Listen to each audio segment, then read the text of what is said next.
ઇફકોની ચૂંટણીમાં ભારતીય જનતા પાર્ટીના સત્તાવાર ઉમેદવાર બિપિન ગોતાને માત આપ્યા પછી જયેશ રાદડિયાનો જયઘોષ ભલે ચાલતો હોય, પણ આ જયઘોષે સરકારને અકળાવી મૂકી છે.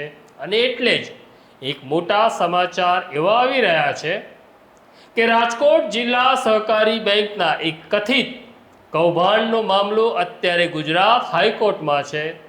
તેમાં સરકાર એવા નિર્ણય ઉપર જઈ રહી છે કે જેમાં રાદડિયાની મુશ્કેલીમાં વધારો થશે તેની આ વાત છે. વૈષ્ણવજન તો તેને કહીએ જે પીડ પરાઈ જાનાને રે.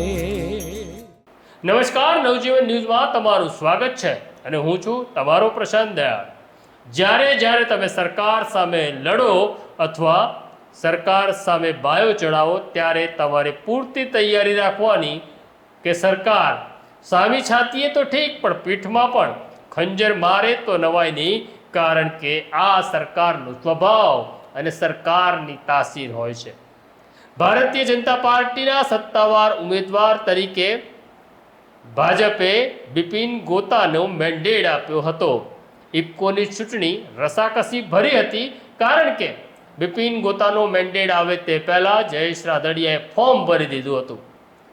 જયેશ રાદડિયા અને દિલીપ સંઘાણીનો દાવો એવો હતો કે સહકારી સંસ્થાની ચૂંટણીમાં પાર્ટીના મેન્ડેટની કોઈ જરૂર નથી અને કોઈ વજૂદ નથી. ચૂંટણી થઈ અને જયેશ રાદડિયા જંગી મતોથી જીત્યા. ભાજપના સત્તાવાર ઉમેદવાર હાર્યા. આ ઘા CR પાટીલ સહન કરી શકે તેવું નથી. હવે મામલો એવો છે કે ભારતીય જનતા પાર્ટીના જ રાજકોટના નેતાએ રાજકોટ જિલ્લા સહકારી બેંક ઉપર આરોપ મૂક્યો હતો કે પટાવાળા ક્લાર્કની ભરતીમાં કથિત ગેરરીતિ થઈ છે. નિયમો નેવે મૂકી ભરતી કરવામાં આવી છે અને તેમાં મોટી રકમની લેવડ દેવડ થઈ છે એવી એક ઓડિયો ટેપ પણ હતી, જે બેંકના રિટાયર્ડ અધિકારી એક વ્યક્તિ સાથે વાત કરતા હતા. ભાજપના જ નેતાઓ આ કથિત કૌભાંડની તપાસ માટે સરકારમાં ગયા, પણ સરકારે ત્યારે બાય બાય ચાયણી કરી. એટલા માટે કારણ કે જયેશ રાદડિયા તેમની જરૂરિયાત હતા અને અનિવાર્યતા હતી, એટલે સરકારે તે દિશામાં કોઈ પગલાં ભર્યા નહીં. મામલો ગુજરાત હાઈકોર્ટ પાસે ગયો. ભાજપના જ નેતા પિટિશનર થઈ રાજકોટ સહકારી બેંકના કથિત ગેરરીતિ, કથિત કૌભાંડ અને કથિત આર્થિક લેવડ દેવડ માટે ન્યાય માંગવા ગયા, તપાસ માંગવા ગયા. આ મામલો હાઈકોર્ટ સામે પેન્ડિંગ છે. હાઈકોર્ટે સરકારને કહ્યું કે તમારો જવાબ રજૂ કરો. સરકારને જવાબ રજૂ કરવાનો બાકી છે. તે પહેલાં જયેશ રાદડિયાએ સરકાર સામે થવાની ભૂલ કરી એવું તેમના નજીકના સૂત્રો, તેમના મિત્રો ખાનગીમાં કહે છે. કારણ કે આ પ્રકારની લડાઈમાં ડબલ એજન્ટો બહુ હોય છે. તમને પણ પોરોસ ચડાવે અને સરકારને પણ કાનાફૂસી કરતા હોય છે.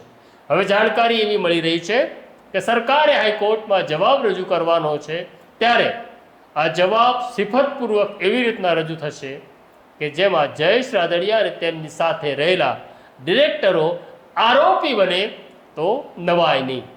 પણ ઘણી લડાઈ સમય ઉપર આધારિત હોય છે, એટલે આ આખરી સત્ય નથી. છતાં સરકાર જયેશ રાદડિયાની મુશ્કેલી વધારે તો નવાય નહીં તેવી નવજીવન ન્યૂઝની જાણકારી છે.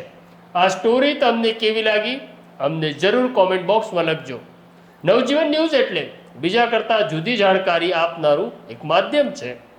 બેલ આઇકોન દબાવી અમારા સાથી બનો, અમારી સાથે જોડાઓ. અત્યારે મને અને મારા સાથી સોનુ સોલંકીને રજા આપો. નમસ્કાર. વૈષ્ણવજન તો તેને કહીએ જે પીડ પરાઈ